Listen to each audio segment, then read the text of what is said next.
kwa mikoa ile ya kanda ya kaskazini, changamoto kubwa iliyoko kule ni ya voltage. Voltage zinashuka. Kwa hiyo voltage zinakuwa chini kuliko zinavyopaswa.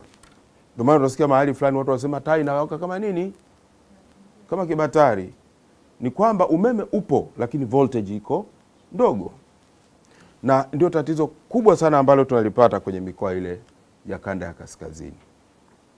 Sasa kinachofanya volti ziwe ndogo ni kwamba kuanzia pale umeme unapotokea mpaka unapofika kwa mtumiaji, endapo umbali ni mrefu sana, njiani kuna ile voltage zinakuwa zinapotea, zinapungua.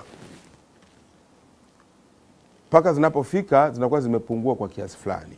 Kuna kitu kwenye nani huko Kiingereza wanaita voltage drop. Voltage drop inatokea kadri waya unavyokwenda umbali mrefu.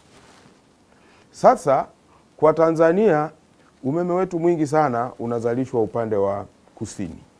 Kusini kwa maana ukiangalia kaskazini kule umeme mwingi unatoka kusini mwa mikoa ile ya kule.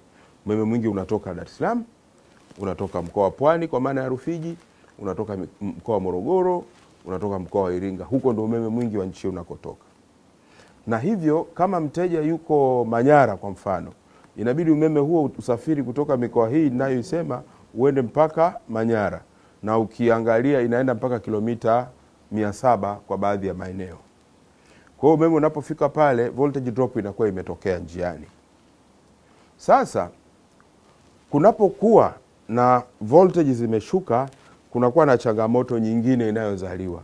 Changamoto hiyo ni upotevu wa umeme. Mahali popote ambapo voltage ziko chini umeme unapungua, unapotea. Ukitaka kujua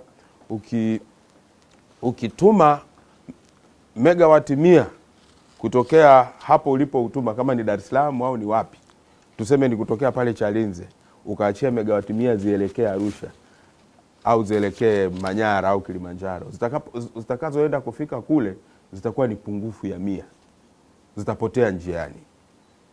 Sasa ili kutatua changamoto hiyo, jambo kubwa linalotakiwa kufanyika ni moja, kuweka chanzo cha kuzalisha umeme kwenye mikoa hiyo ya kaskazini.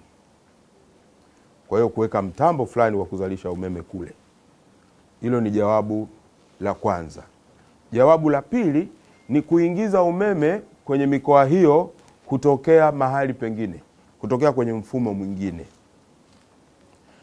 Na kwa kesi yetu sisi tumepata umeme ambao tunataka kuingiza kutokea kaskazini na hasa kutokea Ethiopia.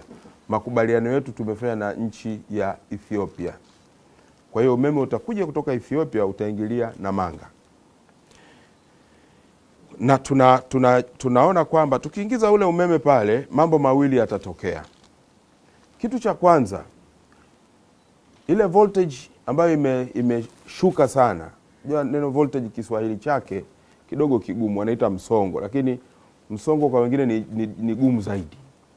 Kwa hiyo nikisema voltage nadhani mnanielewa. Sasa zile voltage ambazo zimeshuka sana, ukiingiza ile megawati 100 pale zitapanda. Voltage itarudi normal. Itarudi kwenye kiwango chake. Na ikirudi tu kwenye kiwango chake, ule upotevu wa umeme unaotokea kwenye mikoa ile wote tutauokoa. Na naomba niwaambie hicho tu nilichokisema, niwaambie positive effect yake. Ule voltage zile zikipanda, wananchi wanaolia low voltage wote watatulia. Kwa sababu umeme kwenye majumba yao utarudi normal. Na kwenye mfumo mzima utarudi normal. Hilo ndio jambo la kwanza litakalotokea.